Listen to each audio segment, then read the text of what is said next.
세례에 대하여 여러분은 가능한 한 단순하고도 분명하게 설명된 이른바 요리문답 또는 기독교의 공통적인 가르침이라 불리는 세 부분을 들었습니다. 앞으로 이틀에 걸쳐 우리는 두 가지 성례를 다루고자 하는데 이 두 성례도 기독교의 공통적인 가르침에 속합니다. 왜냐하면 모든 그리스도인들은 이 두 성례를 알아야 하기 때문입니다. 세례는 마가복음의 마지막 장에 기록되어 있습니다. 온 천하에 다니며 만민에게 복음을 전파하라. 믿고 세례를 받는 사람은 구원을 얻을 것이요 믿지 않는 사람은 정죄를 받으리라. 하지만 세례를 받았다고 하더라도 믿음 없이 받은 사람은 여전히 잃어버려진 사람입니다. 그러나 이번에 우리는 우리의 논적들과 논쟁 중에 있는 것에 대한 논의는 생략할 것입니다. 세례와 관련하여 여기에 기록되어 있는 말씀 자체를 이해해야 합니다. 이 말씀을 모든 사람이 알아야 합니다. 먼저 매우 단호한 하나님의 명령에 유의하십시오. 믿고 세례를 받는 사람은 구원을 얻을 것이요 믿지 않는 사람은 정죄를 받으리라. 이것은 엄격한 명령입니다. 만약 어떤 사람이 구원받고자 한다면 그는 세례를 받아야 합니다. 그렇지 않으면 하나님께서는 그를 기뻐하지 않으실 것입니다. 그러므로 이 말씀은 우선 하나님의 엄격하고 진지한 명령입니다. 그런 까닭에 여러분은 어떤 사람의 머리 위에 화관을 씌워주는 것과 같은 사람들의 고함물이나 사람들의 명령 같은 것이라는 견해를 지녀서는 안 됩니다. 그것은 하나님의 명령입니다. 따라서 여러분은 세례를 높고 영광스러우며 매우 뛰어난 것으로 존중하여야 합니다. 왜냐하면 여기에 세례를 제정하고 확증하는 하나님의 말씀과 명령이 있기 때문입니다. 만약 이전에 제단의 설치가 교황의 교서에 의해 확증되었을 때 여러분이 그것을 찬란하고 귀한 것으로 생각했다면 세례를 그것보다 1000배나 소중히 여기십시오. 왜냐하면 세례는 하나님에 의해 제정되고 명령된 것이기 때문입니다. 만약 여러분이 세례를 단지 물에 지나지 않는 것으로 여긴다면 여러분은 세례가 천박하고 평범한 것이라고 생각하게 될 것입니다. 그러므로 세례가 무엇이냐는 질문을 받는다면 여러분은 광신자들이 그러는 것처럼 세례는 한 줌의 물에 지나지 않는 것으로서 선하지도 않으며 성령, 곧 성령이 세례를 행해야 하고 목욕탕의 하인인 성직자가 주는 세례는 아무런 효력도 발휘하지 못한다고 말해서는 안 됩니다. 오히려 이렇게 말해야 합니다. 세례는 하나님의 명령과 말씀을 통해 이해되고 성화된 물, 즉 하나님의 명령으로 인하여 거룩해진 하나님의 물입니다. 내가 소의 가죽을 벗긴다면 그것은 많은 값어치가 나가지 않습니다. 그러나 내가 가죽과 아울러 고기를 취한다면 그것은 내 굴덴의 값어치가 나갑니다. 그러므로 세례는 그 안에 있는 하나님의 말씀으로 인하여 구원을 가져다 주는 살아있는 물이라고 말해야 합니다. 하지만 하나님의 말씀은 하늘과 땅, 해, 달, 모든 천사들보다 더 큽니다. 물을 보거나 물에 젖어 있음을 보지 말고 물이 하나님의 말씀을 지니고 있다는 것을 보십시오. 그것은 하나님의 거룩한 말씀과 명령으로 인하여 거룩하고 살아있는 하늘에 속한 복된 물입니다. 여러분이 그것을 아무리 찬양해도 부족합니다. 누가 하나님의 말씀을 충분하게 찬양할 수 있습니까? 그리고 이 모든 것은 세례를 통해 옵니다. 하나님의 말씀이 세례 속에 있기 때문입니다. 이것은 내가 부모와 이웃에 대해서도 말하는 방식입니다. 만약 내가 아버지를 단지 코 하나, 뼈들, 손과 발, 피부와 머리카락을 가진 살과 피로 보고 어머니도 그렇게 보며 그것 외에 달리 보지 않는다면 나는 어머니를 보는 것이 아니라 어머니를 발로 짓밟는 것이 됩니다. 그러나 제4계명이 덧붙여질 때 나는 하나님의 말씀이라는 영화로운 면류관과 금줄로 장식된 부모를 봅니다. 그리고 그것은 여러분에게 왜 여러분이 하나님의 말씀으로 인하여 부모의 살과 피를 존중하여야 하는가를 보여줍니다. 광신자들은 말씀을 몹시 싫어하기 때문에 이것을 고려하지 않으며 또 고려할 수도 없습니다. 성인들의 머리 주위에 그려져 있는 둥근 후광은 부모들의 머리 주위에도 있는 것입니다. 황금빛 후광 또는 장식 머리띠는 이교도들로부터 유래했습니다. 나중에 그것에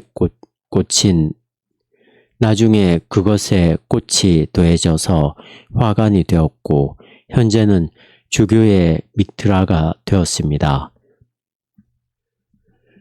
위엄과 하나님의 말씀이 부모들의 머리에 둘러져 있듯이 이 권능의 말씀이 부모들의 머리에 장식 머리띠로 둘러져 있습니다. 세례도 마찬가지입니다. 분명히 마귀가 세례를 보고 말씀이 울려 퍼지는 것을 들을 때 마귀에게 성례는 밝은 태양과 같은 것이어서 거기에 머무르려 하지 않을 것입니다.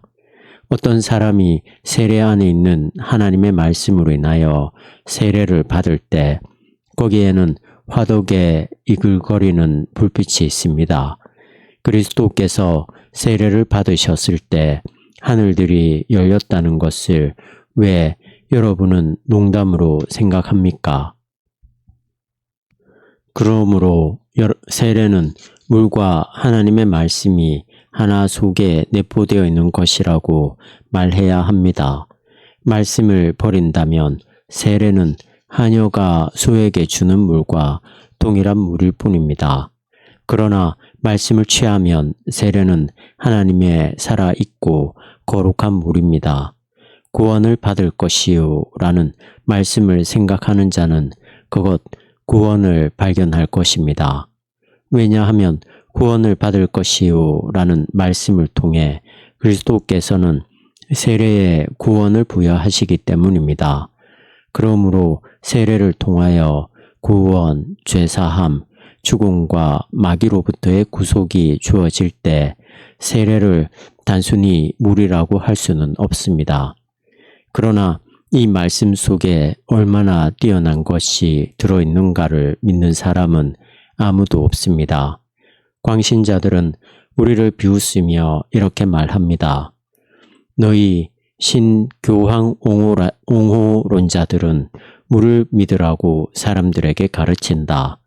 그러나 내가 그들에게 믿고 세례를 받는 사람은 구원을 받을 것이요 라는 말씀에 대해서는 어떻게 생각하느냐고 물으면 그들은 어쩔 줄을 모릅니다.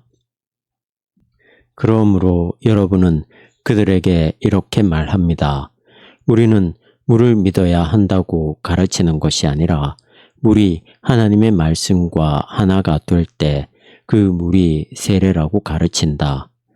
물은 그 자체로는 그렇게 하지 못하고 물과 결부되어 있는 말씀 때문에 그렇게 되는 것입니다. 그러나 만약 여러분이 말씀을 버린다면 세례는 쓸데없는 물이라고 우리에게 말하지 마십시오. 그런 것은 우리 가운데 나쁜 씨앗을 뿌리고자 하는 마귀의 지어낸 이야기일 뿐입니다. 여러분은 여러분의 구주께서 말씀하시는 것을 듣습니다. 너희가 믿고 세례를 받으면 구원이 뒤따를 것이다. 이는 물 때문이 아니라 너희가 말씀을 믿기 때문이다.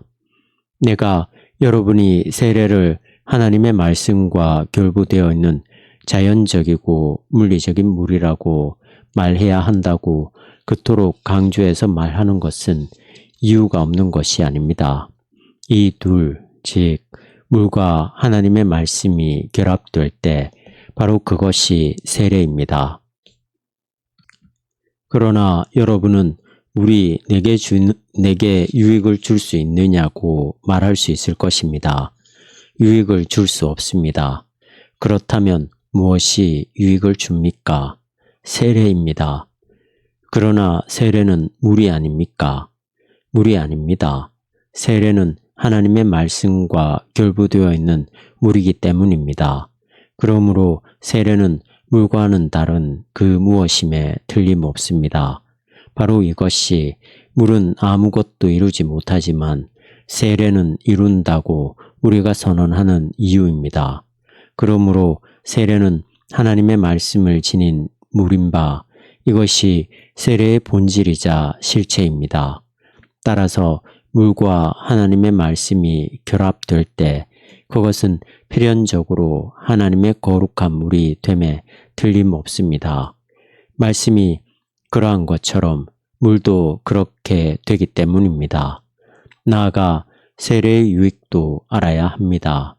세례가 하나님의 말씀을 지닌 물이라면 세례의 목적, 역사, 열매, 유익은 무엇입니까? 말씀에 나와 있듯이 세례는 믿는 자들을 구원합니다.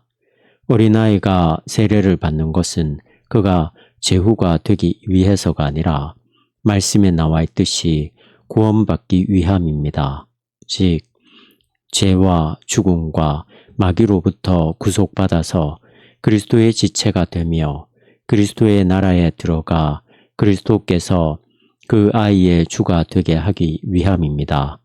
따라서 세례는 우리가 구원을 받는 데 유용합니다. 첫 번째 영예는 그것이 하나님의 물이라는 것입니다.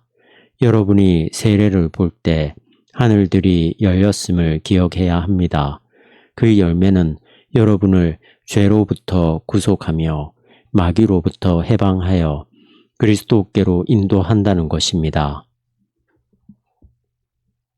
광신자들은 우리가 먼저 거룩해져야 한다고 주장합니다. 그러나 이 자리는 그들과 논쟁하는 자리가 아니고 나는 단순한 사람들을 가르치고 있습니다. 셋째로 세례를 받아야 할 사람을 우리는 알 수 있다는 것입니다. 누가 세례를 받아야 합니까? 믿는 자는 하나님의 복된 물을 나누어 주어야 할 대상입니다. 여러분이 이 물을 통하여 구원받는 것을 믿는다면 그것이 그대로 이루어집니다. 그러므로 첫 번째 요점은 세례는 하나님의 말씀과 결부되어 있는 말씀이라는 것입니다. 두 번째는 열매이고 세 번째는 믿는 자가 세례 받을 자격이 있는 사람이라는 것입니다. 여기서 뭔가 굉장한 것을 말할 수도 있지만 여러분같이 단순한 사람들은 이 세 가지 요점을 유의하시면 됩니다. 믿는다라는 작은 단어는 행위나 수도사들의 두건이 들어설 여지를 남겨놓지 않습니다. 부모에게 순종하는 자라고 말하는 것이 아니라 믿는 자라고 말하고 있는 것입니다. 여기서 우리는 세례를 받는 어린아이들이 믿는지 여부에 대한 문제에 부딪히게 됩니다. 단순한 사람들은 이러한 문제들에 신경 쓰지 말고 내게 맡겨두거나 이런 식으로 대답하십시오. 유아 세례가 하나님을 기쁘시게 한다는 것을 나는 압니다. 나는 아이였을 때 세례를 받았다는 것을 나는 압니다. 내게 성령이 있음을 나는 압니다. 왜냐하면 이에 대해 나는 성경의 해석 자체를 가지고 있기 때문입니다. 유아 세례가 아무것도 아니라면 분명히 이 땅에서 그리스도에 관하여 진정으로 단 한마디라도 말하는 사람, 즉 그리스도인은 단 한 사람도 없을 것입니다. 그러나 하나님께서 베르나르, 보나벤투라, 제르송, 요한 후스에게 성령을 수여하시고 세례를 확증하셨으며 그들이 성령을 가지고 있었다는 것이 매우 확실하고 이것이 하나님의 역사이기 때문에 유아 세례가 참되다는 것을 믿어야 합니다. 여러분은 어떻게 이것을 압니까?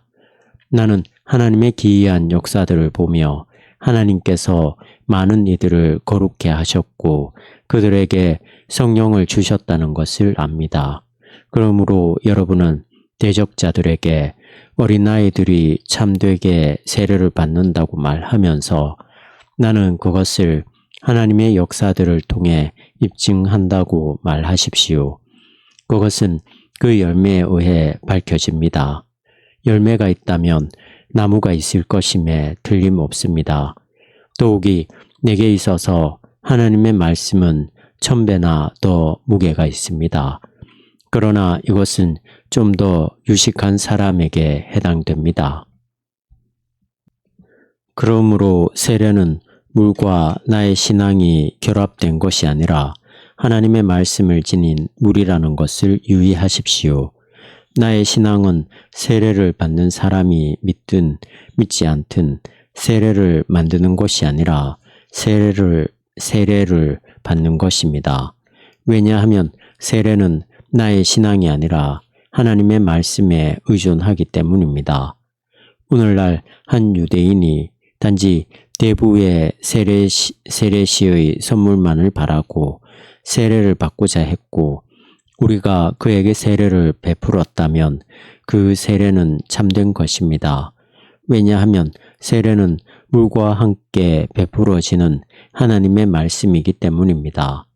그리고 그 유대인이 믿지 않았다고 할지라도 그 세례는 그릇된 것이 아닙니다.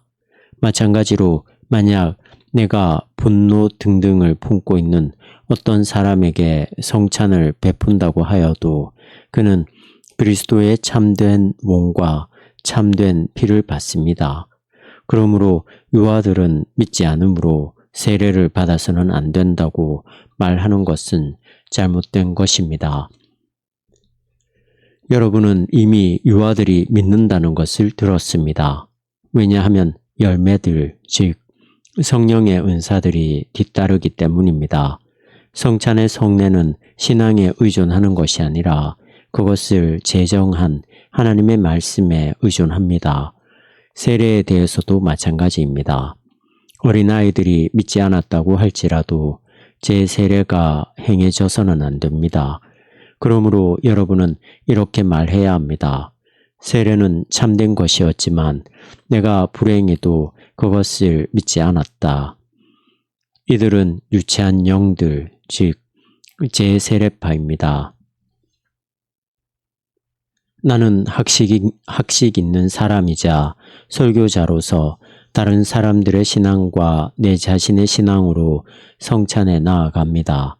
그럼에도 불구하고 나는 그러한 것 위에 서 있는 것이 아니라 받으라 이것이 내 몸이니라 는 그분의 말씀 위에 서 있습니다. 이 말씀에 의지하여 나는 나아가며 그리스도께서 수고하고 무거운 짐진 자들아 다 내게로 오라 내가 너희를 쉬게 하리라고 말씀하셨기 때문에 나는 그리스도께서 나를 초청하신다는 것을 압니다. 그리고 이 말씀은 나를 속이지 않을 것입니다. 따라서 나는 확실히 성례를 갖습니다. 마찬가지로 나는 이것을 세례에도 적용하여 신앙이 어린아이에게 주어지기를 기도합니다. 그러나 나는 어린아이의 신앙이나 다른 사람의 신앙이 아니라 하나님의 말씀과 명령에 의거하여 어린아이에게 세례를 줍니다. 내 신앙 속에서 나는 거짓말을 할 수 있으나 세례를 정하신 그분은 거짓말을 하실 수 없습니다. 그러므로 이렇게 말하십시오.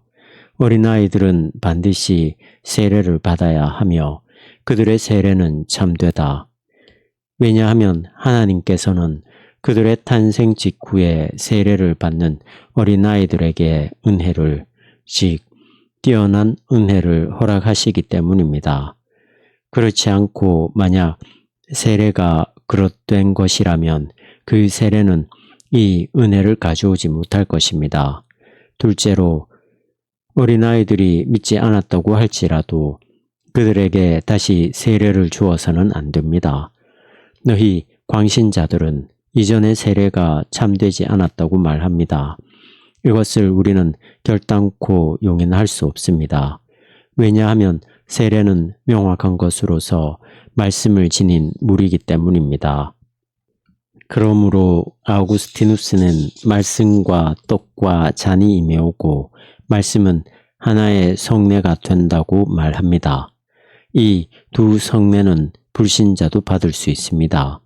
따라서 마귀는 우리의 행위들을 위해 건물을 지으라고 우리를 은밀하게 가르치려고 하며 이것을 좀 더 쉽게 이루기 위하여 신앙이라는 덮개를 만들어 이렇게 말합니다. 너희가 믿지 않는다면 너희는 세례를 받은 것이 아니다. 그러나 내가 부모에게 순종하지 않는다고 하여 내게 부모가 없는 것이 아닙니다. 내가 정부에 복종하지 않는다고 하여 정부가 아무것도 아닌 것이 아닙니다. 마찬가지로 여기서도 어떤 사람이 믿음으로 세례를 받지 않았다고 하여 그 세례가 아무것도 아니거나 참되지 않는 것이 아닙니다. 사실 세례는 여러분이 그 세례를 올바르게 받지 않았기 때문에 참된 것입니다. 세례의 남용은 세례를 확증할 뿐 세례를 부정하지 않습니다. 여기 있는 여러분 모두가 오늘 세례를 받았고 여러분 가운데 거룩한 사람이 3명도 되지 않는다고 하여도 그 세례는 여전히 잘못된 것이 아니라 그 반대입니다. 왜냐하면 우리의 행위와 오용이 하나님의 역사를 만들거나 만들지 않거나 하지 않기 때문입니다. 여러분이 복종하든 않든 제후는 제후입니다. 이것을 광신자들은 알지 못하고 있습니다. 그들은 눈이 멀어 있기 때문입니다. 이것이 바로 그들이 말씀 없이 성례를 보는 이유입니다. 이 마음 속에 숨겨진 반역이 존재합니다. 그 마음은 언제나 하나님의 말씀을 사람으로부터 떼어놓고자 하기 때문입니다. 그것은 말씀을 분쇄하고자 합니다. 그러므로 이 마음은 은밀하게 진행되는 반역인 것입니다.